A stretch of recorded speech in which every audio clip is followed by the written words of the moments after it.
మన జేజుని చూడు. JD JG ఎక్కడ ఉన్నాడు? అక్కడ ఉన్నాడు చూడు, అక్కడ ఉన్నాడు చూడు. వెంకన్న స్వామి జే జేజమ్మా, మన జేజమ్మా. ఎప్పటి జేజో తెలుసా? ఎప్పుడెప్పుడు మన తాత ముత్తాతలందరూ కొలిసిన జేజే. నీకు తెలుసా? ఆయన మామయ్యకి అమ్మ నాన్న, నాకు అమ్మ నాన్న, మా నాన్నకి అమ్మ నాన్న, మా తాతకి అమ్మ నాన్న, నీకు అమ్మ నాన్న, నీ పిల్లలకి అమ్మ నాన్న, అందరికీ అమ్మ నాన్న స్వామి. తెలుసా నీకు? నువ్వు రోజు గోయింది పెట్టావు కదా, ఇక్కడ పుట్టావు కనుక నువ్వు పుట్టగానే గోయింది చెప్తావు. వెంకన్న స్వామి నీకు స్వామి అయిపోయాడు. ఎంత పెద్ద స్వామి తెలుసా? అక్కడ వైకుంఠం నుంచి ఇక్కడికి రావడానికి మన కోసమని లక్ష్మమ్మ ముందే వచ్చేసింది. తెలుసా నీకు? భృగు మహర్షి తపస్సు చేసి ఎవరికి తపఫలం దారపోయాలని ముల్లోకాలు వెళ్ళినప్పుడు బ్రహ్మదేవుడు వీణావాద్యం వింటూ ఉన్నాడంట. శివయ్య తపస్సు చేసుకుంటూ ఉన్నాడంట. అప్పుడు నారాయణ దగ్గరికి వెళ్తే లక్ష్మమ్మ కాళ్ళు వద్దుతుంటే యోగ నిద్రలో ఉన్నాడంట. ఈ ముగ్గురు నేను వచ్చింది పట్టించుకోలేదు అని గబగబా వెళ్ళి స్వామి వక్షస్థలం మీద కొడతాడంట. నువ్వు నన్ను కొడతావు చూసావా పడకేసుకున్నప్పుడు అట్లా. అప్పుడు స్వామి అయ్యో పసిబిడ్డ కాలు, ఇప్పుడు నీ కాళ్ళు నాకు తిరిగితే నొప్పి వచ్చిందా?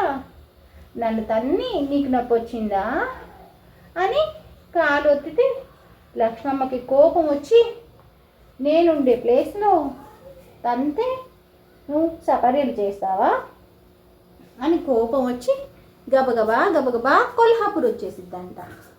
లక్ష్మమ్మ వచ్చినాక వెంకటేశ్వర ఉండడు కదా, అందుకని వైకుంఠం విడిచి వచ్చేసాడంట. వచ్చినప్పుడు మరి ఆయనకి ఆకలి అవుతుంది కదా, లక్ష్మి అని వెతుకుతూ స్పృహ తప్పి పడిపోయాడంట. మరి ఆయన ఎవరికి కనిపించకూడదు కదా, అందుకని భూదేవి పుట్టతో కప్పేసిందంట. ఎక్కడ కప్పేసినా ఆయన గోవిందుడు కదా, కృష్ణావతారం కదా. గోవులు మహారాజు ఆకాశరాజు గోవుల్ని కాచే ఆయన గోవుల్ని తోలుకొస్తే అడవికి ఆ గోవు వచ్చి కిట్టకి పాలు పోసిందంట. అప్పుడు ఆకాశరాజు రోజు ఇది గోవులన్నీ పాలు ఇవ్వట్లేదు, నువ్వు శరభుడు గోవుల్ని కాచేవాడు, శరభా నువ్వేం చేస్తున్నావని అడిగినప్పుడు శరభుడు కాపలాగా వస్తాడు. గోవు ఎక్కడికి వెళ్ళింది, పాలు ఎక్కడిస్తుంది అని కాపలాగా వస్తాడు. కాపలాగా వస్తున్నప్పుడు అది తిన్నగా వెళ్ళి పుట్టలో పాలు పోస్తుంది. కింద నుంచి స్వామి తాగుతున్నాడు కదా పాలు.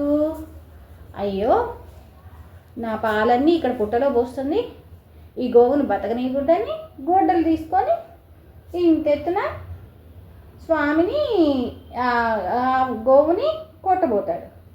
వెంకయ్య గబగబా పైకి లేచి వచ్చేస్తాడు. స్వామికి ఆ గొడ్డలి దెబ్బ తగిలింది.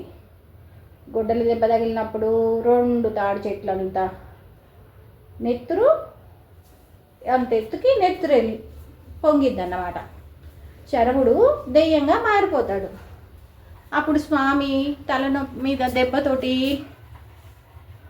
ఎత్తుక్కుంటూ వకులమ్మ దగ్గరికి వెళ్తాడు. ఆవిడ దగ్గరికి వెళ్ళి అమ్మ అంటే ఆవిడ సపర్యలు చేసింది. కాసేపు పడుకుంటాను అని నీలాద్రి కొండ మీదకి వెళ్ళి సేద తీరుతాడు. నీలాద్రి దేవత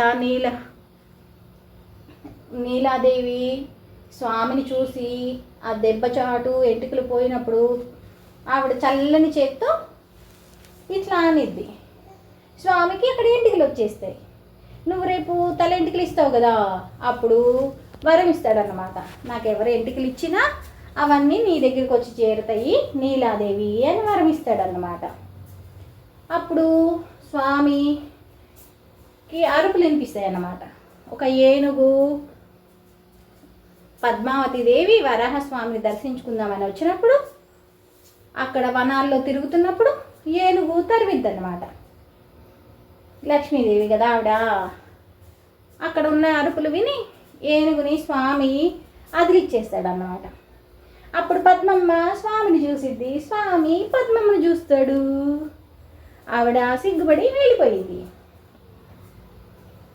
అప్పుడు స్వామి వకులమ్మ దగ్గరికి వెళ్ళి, నేను చూశానమ్మా, ఆ అమ్మాయిని మాట్లాడిరా, నేను పెళ్లి చేసుకుంటాను అంటాడు. వాళ్ళ అమ్మ సరే అని ఆ అమ్మాయి మహారాజు ఆకాశరాజు దగ్గరికి వెళ్ళిద్ది అన్నమాట. అప్పుడు మళ్ళీ ఆవిడ వెళ్తే వాళ్ళు ఇస్తారో ఇవ్వరో అని వెంకయ్య స్వామి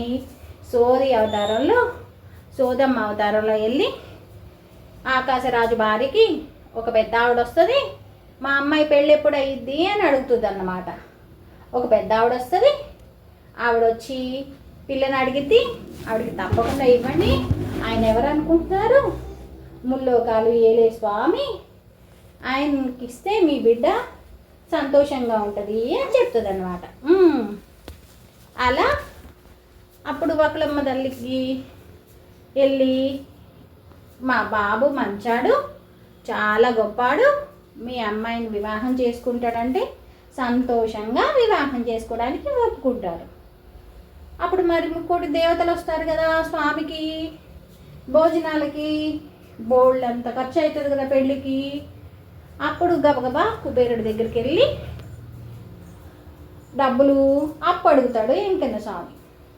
నువ్వు నన్ను అప్పు అడిగావు కదా, కలియుగంలో ఊరికినే అప్పు ఇవ్వకూడదు కదా, మళ్ళీ నాకు ఎట్లా ఇస్తావంటే, నేను ఇప్పుడు అలా ఇవ్వను, నీకు కేవలం వడ్డీ మాత్రమే ఇస్తాను అని నోట్ రాసిస్తాడన్నమాట.